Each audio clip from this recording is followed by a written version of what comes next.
Good afternoon, everyone. I will be speaking mainly from the context of Bhutan as a Bhutanese, but I hope my presentation will be helpful and I hope everyone here gains something out of it. So in today's modern world, mindfulness has adapted as a useful tool for reducing stress and improving emotional well-being. One of the most well-known examples is John Kabat-Zinn's Mindfulness-Based Stress Reduction Program, or MBSR, which teaches people to stay present and observe their experience without judgment. Likewise, programs like Search Inside Yourself have made mindfulness even more accessible by offering short, beginner-friendly techniques. When practiced regularly, mindfulness has led to greater emotional strength, mental clarity, and inner stability. And indeed, this mindfulness practice is rooted in in spiritual tradition, including Buddhism, and especially in Vajrayana tradition. So since Bhutan is a Vajrayana country, this presentation calls for reintegration of mindfulness in Bhutan through formal education in Buddhist principles and as well as accurate translation of Buddhist concepts. This is to reconnect ritual, symbolism, art with its transformative purpose in Bhutan. And this, in turn, will help preserve our spiritual heritage. So first, I will explore the roots of mindfulness from Buddhist perspective. Then I will highlight the contribution of Bhutanese yogis who have preserved and practiced this contemplative tradition over generations. Next, I will examine challenges that Bhutan faces in staying connected with these roots amid rapid modernization.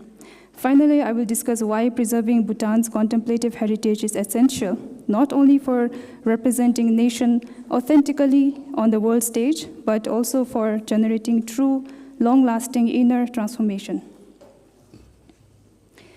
Okay, so first let us look at what is sati. So actually, mindfulness is English translation of the term sati. And this sati is a Pali term, and in Pali, it literally means recollecting or remembering.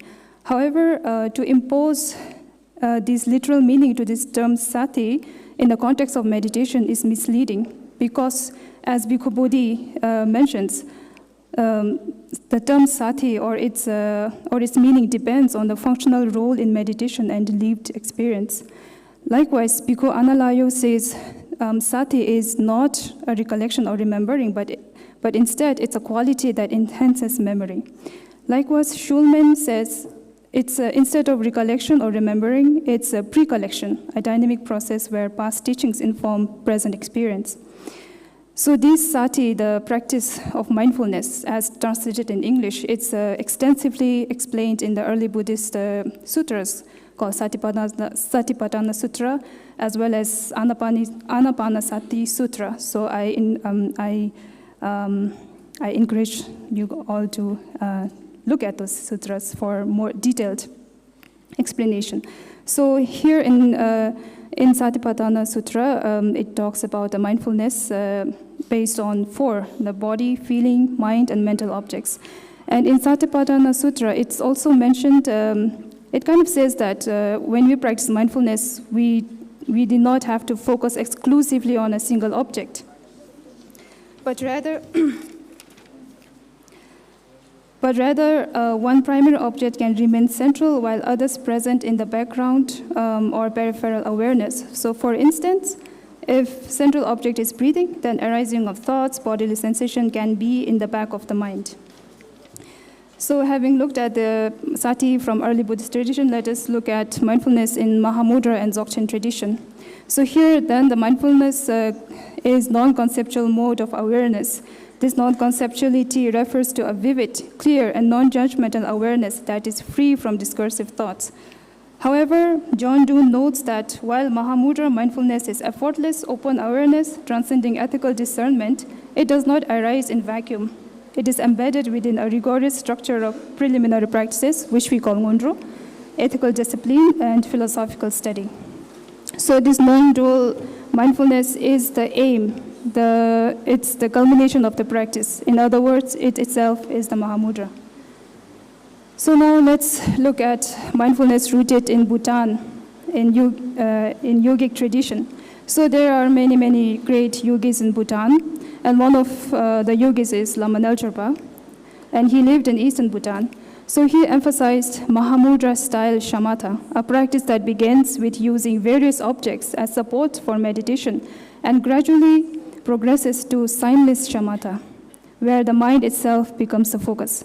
This form of meditation involves simply resting in awareness, observing the mind without clinging to any particular object. In simpler terms, developing stability in shamatha means being able to cultivate a steady and effortless mindfulness that naturally carries over in all actions. Practices supported by this kind of mental stability or unwavering mindfulness gained through shamatha tend to progress much more effectively and faster than those practices done without it. That's why he emphasized to his students the importance to achieve shamatha and encouraged them to stay in retreat for months. And Lama Nelcherpa, especially for beginners who are a little bit confused how to start practicing, he would often say that even if one wasn't sure what specific practice to undertake, simply reading or reciting a text with mindful attention to the meaning of each word was itself a powerful form of mindful practice. So even today, there are strong lineage holders of these practices. And interestingly, the essence of this practice is being appreciated outside of Bhutan, especially in the West, more often than in Bhutan itself. Many students from around the world are now receiving teachings directly from these Bhutanese lineage holders, and they deeply value these teachings and finding them very transformative. Of course, the context differs. What feels precious and rare to someone from abroad may be so close and familiar to us that we risk overlooking its value. However, since Bhutan promotes gross national happiness and places great importance on preservation of the heritage, it is important for us as a Bhutanese to recognize, acknowledge, and preserve this living wisdom. It is a jewel that we must not forget lies beneath our very feet. Having touched on this precious jewel that we have, now I would like to turn your focus to some of the challenges we face today in Bhutan, not only in Bhutan, but across Himalayan region. So these 3 points overlap with each other. The first one is a growing disconnect between rituals and symbols and their intended transformative meaning. Greater emphasis on preserving the artistic and external aspect of Buddhism, while inner values aren't paid enough attention. Then superficial explanation and use of inaccurate terminology when presenting Bhutan's spiritual heritage to foreigners and tourists.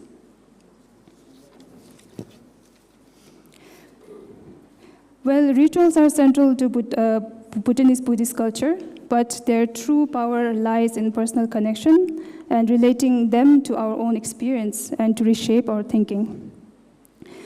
And as Bhutanese attract many people around the world for soteriological purposes, as well as tourists who are intrigued by our rich culture, it is important for Bhutanese to explain Buddhist concepts with clarity, care, and accuracy.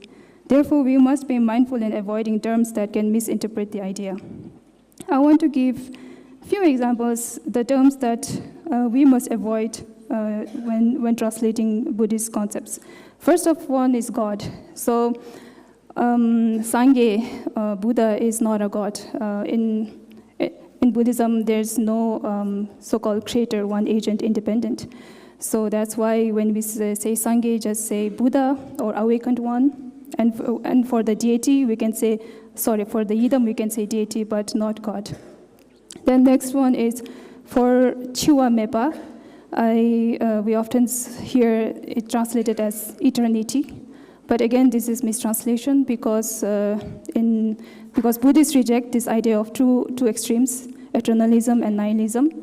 So that's why if we say eternity, then that goes against its philosophy. So rather, Chime has this connotation of beyond arising and ceasing, like timelessness. So maybe non-death, or maybe there are even better translations out there, but not eternity. Then for Gupa and Gudu, I often hear it translated as worship. Again, I think worship has a strong connotation of Christianity. and it doesn't translate this term accurately. So I would prefer paying homage or expressing devotion, reverence, and so on. So these are the few suggestions, the path to address the problem. How about using contemporary modes of learning on the traditional wisdom? In Bhutan, proper education in school on the Buddhist principles must be undertaken in an academic style of learning. Example, studying 4 seals of Dharma in the school in an academic style.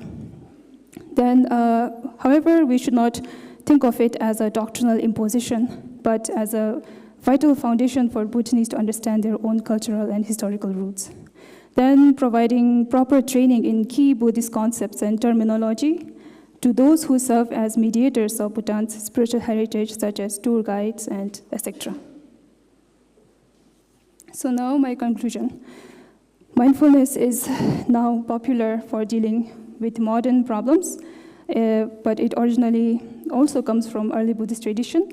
Then this mindfulness from early Buddhist tradition went through some modification in the tradition like Mahamudra, where the highest form of mindfulness means non-dual, and it is related to seeing our own nature of mind.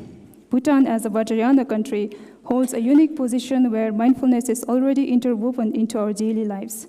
Arts, symbols, presence of lineage holders, presence of yogis continually serve as reminders of mindful awareness.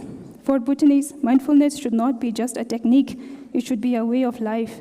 Mindfulness practices such as counting breath, visualization, present moment awareness, etc., that are taught from early Buddhist sutras, later tradition, modern secular mindfulness practices. Whatever practices you do, it can bring a long-lasting mental well-being when practiced within the framework of Buddhist ethics and principles. Without this grounding in the Buddhist ethics and principle, I feel the terms like compassion, bodhicitta, emptiness, etc., risk becoming superficial and cliché. So as Bhutan continues to engage globally through tourism, education, and digital platform, it has a growing responsibility to represent its spiritual heritage with clarity and authenticity. This requires equipping tour guides, educators, and communicators with accurate and nuanced translations of key Buddhist concepts. To bridge the gap between outward ritual and inner experience, foundational teachings such as the 4 seals of Dharma, 3 turnings of wheel, 3 vehicles, etc., should be studied in a serious academic manner within the education system. By integrating traditional wisdom with contemporary modes of learning, Bhutan is well positioned to offer compelling models of how ancient contemplative practices can be authentically preserved while remaining responsive to the needs and challenges of modern society. Thank you.